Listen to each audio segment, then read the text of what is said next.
الحمد لله نحمده ونستعينه ونستغفره ونؤمن به ونتوكل عليه ونعوذ بالله من شرور أنفسنا ومن سيئات أعمالنا من يهده الله فلا مضل له ومن يضلله فلا هادي له ونشهد أن لا إله إلا الله وحده لا شريك له ونشهد أن سيدنا وسندنا ومولانا محمدا عبده ورسوله أرسله بالحق بشيرا ونذيرا وداعيا إلى الله بإذنه وسراجا منيرا وبعد فأعوذ بالله من الشيطان الرجيم بسم الله الرحمن الرحيم سبح لله ما في السماوات والأرض وهو العزيز الحكيم له ملك السماوات والأرض يحيي ويميت وهو على كل شيء قدير هو الأول والآخر والظاهر والباطن وهو بكل شيء عليم هو الذي خلق السماوات والأرض في 6 أيام ثم استوى على العرش يعلم ما يلج في الأرض وما يخرج منها وما ينزل من السماء وما يعرج فيها وهو معكم أينما كنتم والله بما تعملون بصير له ملك السماوات والأرض وإلى الله ترجع الأمور يولج الليل في النهار ويولج النهار في الليل وهو عليم بذات الصدور صدق الله العظيم.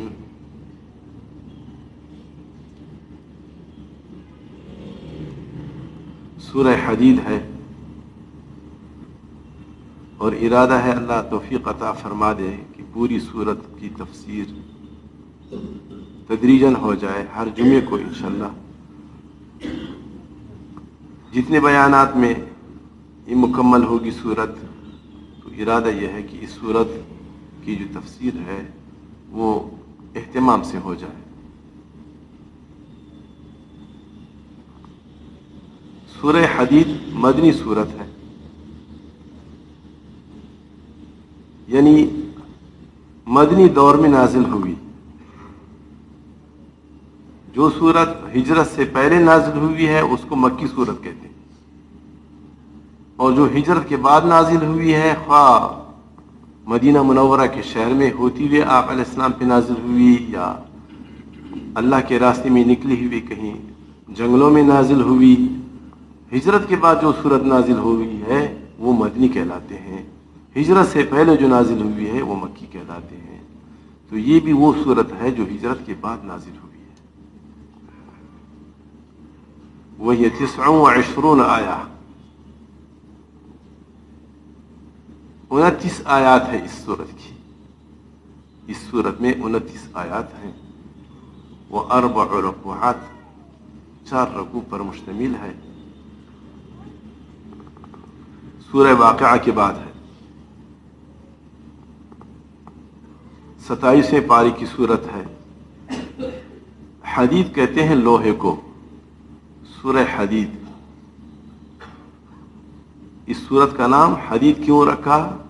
اس لیے کہ اس میں لوہے کا ذکر ہے. تو کسی مناسبت سے سورت کا نام رکھ دیا جاتا ہے. بہرحال اس سورت کا نام سورہ حدید ہے، اور اس کی وجہ یہ کہ حدید کا یعنی لوہے کا ذکر اس سورت میں آیا ہے. اللہ رب العزت فرماتے ہیں سبح للہ ما فی السماوات والارض وهو العزیز الحکیم. تسبیح بیان کرتے ہیں، تقدیس بیان کرتے ہیں اللہ کی پاکی بیان کرتے ہیں، ما فی السماوات والارض، جو چیزیں آسمانوں میں ہیں اور جو زمینوں میں ہیں، سب کچھ اللہ کی تسبیح اور اللہ کی پاکی بیان کرتے ہیں۔ وَهُوَ الْعَزِيزُ الْحَكِيمُ، وہ بڑے غلبے والا ہے، قوت والا ہے، بڑی حکمت والا ہے۔ اس سے پہلے عرض کر دوں کہ اللہ تبارک و تعالیٰ نے اس پوری کائنات کو جو بنایا، بے شمار مخلوقات ہے، اس میں بہت ساری اقسام ہیں مخلوقات کی، انسان ہے، فرشتے ہیں، جنات ہیں، حیوانات ہیں، پرندے ہیں، درندے ہیں، حشرات ہیں، جمادات ہیں، نباتات ہیں، ہوائیں ہیں، سورج ہے، چاند ہے، تارے، بہت ساری چیزوں کو اللہ تبارک و تعالیٰ نے اس کائنات میں پیدا فرمایا، سب مخلوق کہلاتے ہیں، یہ ساری مخلوق ہے۔ اللہ ان سب چیزوں کا خالق ہے، اور اپنی قدرت سے اللہ تبارک و تعالیٰ نے سب کچھ پیدا کیا، کسی سے کوئی تعاون نہیں لیا، کسی سے کوئی مشورہ بھی نہیں کیا،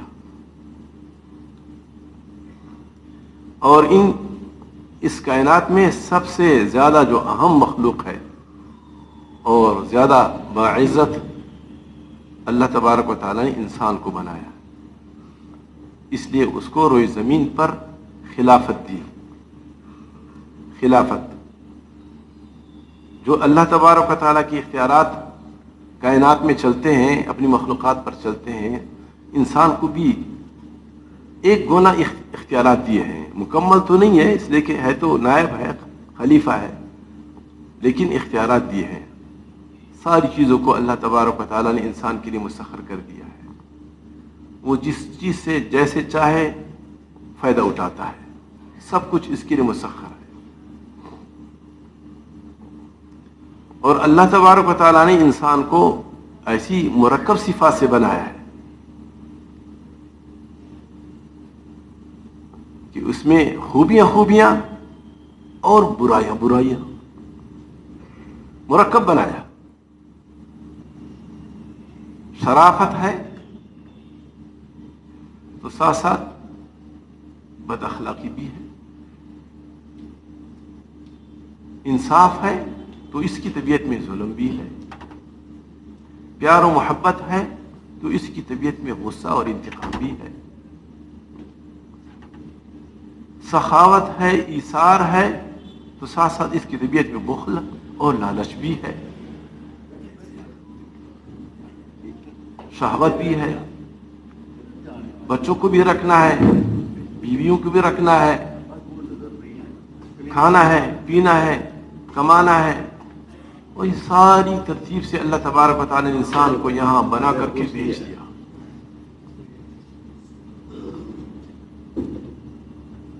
اور ایک مخلوق اللہ تبارک و تعالیٰ کی ایسی ہے کہ اس میں کوئی برائی نہیں، فرشتے ہیں، فرشتوں میں اطاعت ہے، ان میں کوئی شہوت نہیں، کوئی غضب نہیں، جیسے اللہ کا حکم، ہر حکم کو 100% ماننے والے، لیکن درجہ پھر بھی انسان کا زیادہ ہے، بشرطے کہ وہ شرائط پر اترے۔ اور ایک مخلوق جنات ہے، جنات میں شر غالب ہے، خیر ہے لیکن بہت کم، شر بہت غالب ہے۔ انسانوں میں خیر غالب ہے لیکن شر بھی ہے، اور پھر وہ ایسا کہ وہ اگر شر کے پیچھے چلتا رہے تو اس کا شر غالب ہو جائے، اور پھر خیر ایسی کہ اگر وہ خیر کے پیچھے چلتا رہے تو اس کا خیر غالب آ جاتا ہے۔ صفات مرکبہ سے بنایا اللہ تبارک و تعالیٰ نے، اس کو مرضی دی ہے، ادھر چاہیں ادھر جائیں، آپ کی مرضی ہے، اور یہی اسی میں آپ کا امتحان ہے، انہی صفات میں انسان کا امتحان ہے،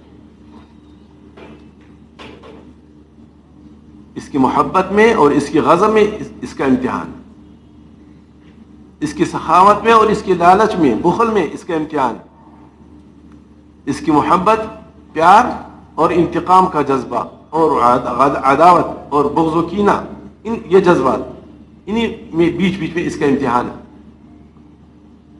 حکم یہ ہے